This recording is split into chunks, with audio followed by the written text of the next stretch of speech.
He could do all these amazing things, but all he ever really wanted to do was, like, have dreams and tell jokes and, like, learn how to ballroom dance.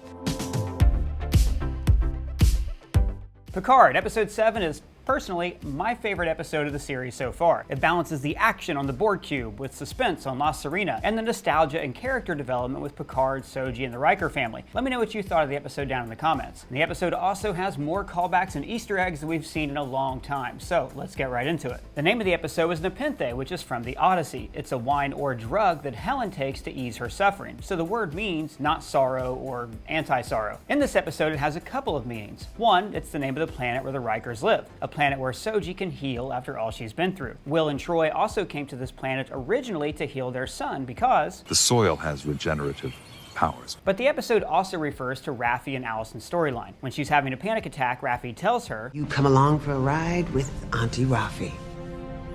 She's gonna hook you up with whatever you need." Which definitely sounds like she's putting weed in this cake, right? I mean, as you know, I've been opposed to things like cursing and vaping in Star Trek, but maybe this whole time everyone's just been high and that's the secret to having a utopia. I don't know, I'm trying to justify this, I'm reaching. Moving on. Jurati also says, "Let's hide in that comet," and it turns out to be a giant Gormagander or something, but... This is a space whale that was featured in Star Trek Discovery when Mud uses one to smuggle himself onto the ship. La Sirena's caught in the infamous Borg tractor beam, which has claimed many a ship for assimilation and was first seen in their first appearance, Hugh. The episode begins with Jurati listening to Caecilian opera, one of the many connections to Star Trek Discovery in this episode. We first heard this music when Hugh Culber listens to it. In this opera, the singer works for her entire life to reach one note, and when she does, she typically commits suicide. Now there's a parallel here with Daj and Soji. They're the pinnacle of artificial life, the perfection of it, and as soon as they're created, the universe tries to destroy them. Then Commodore O shows up and mind melds with Jurati. Now we've seen mind melding numerous times since the 60s, and it's even how Spock preserved his consciousness before dying in Wrath of Khan. Remember.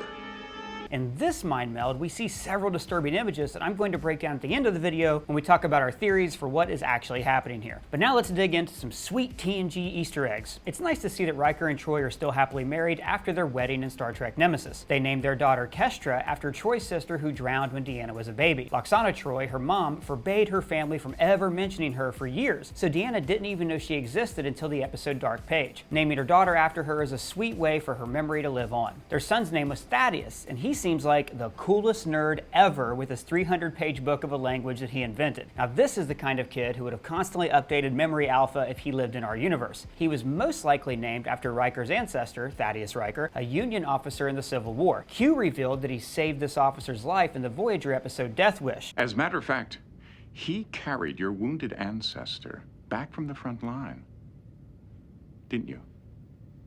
They name drop Infinity Lake, which I found interesting because the infinity symbol is made up of two circles like Soji's necklace. As we'll see later, the image of interlocking circles plays an important part in this Romulan prophecy about an evil AI. When we first meet Will, he's listening to jazz. He often listened to it in TNG and even played a little T-Bone himself.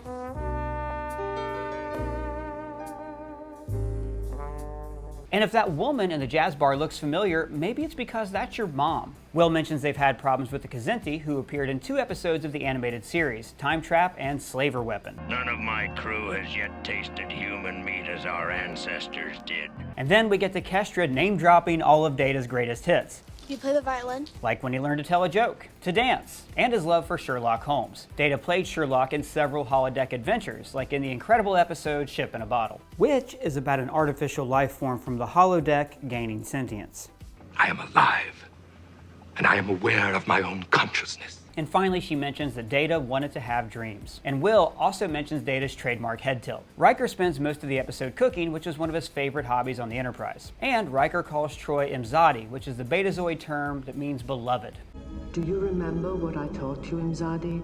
Easy there, Imzadi. Picard mentions his artificial heart. My heart is solid duratanium. This is a great callback to the It's a Wonderful Life-esque episode Tapestry, which showed him getting stabbed in a bar fight over a game of John Dot. When Soji opens up to talk about Narek, the music playing is a clever reorchestration of the original Romulan theme from the episode Balance of Terror. He got me to believe that he cared about me.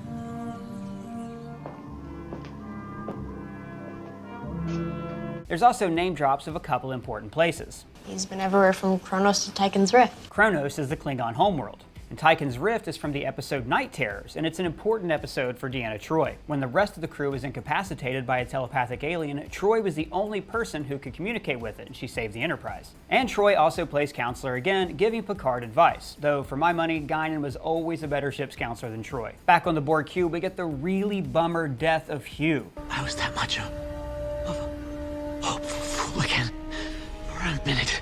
And if Neresa's knife looks familiar, maybe it's because Shinzon used a similar one in Star Trek Nemesis. The episode ends with Elnor summoning the Fenris Rangers. 7 of 9 is a part of this group, and they police the former neutral zone. And I really enjoyed this meta moment when Picard is talking about his new crew. I would have to say they are decidedly motley.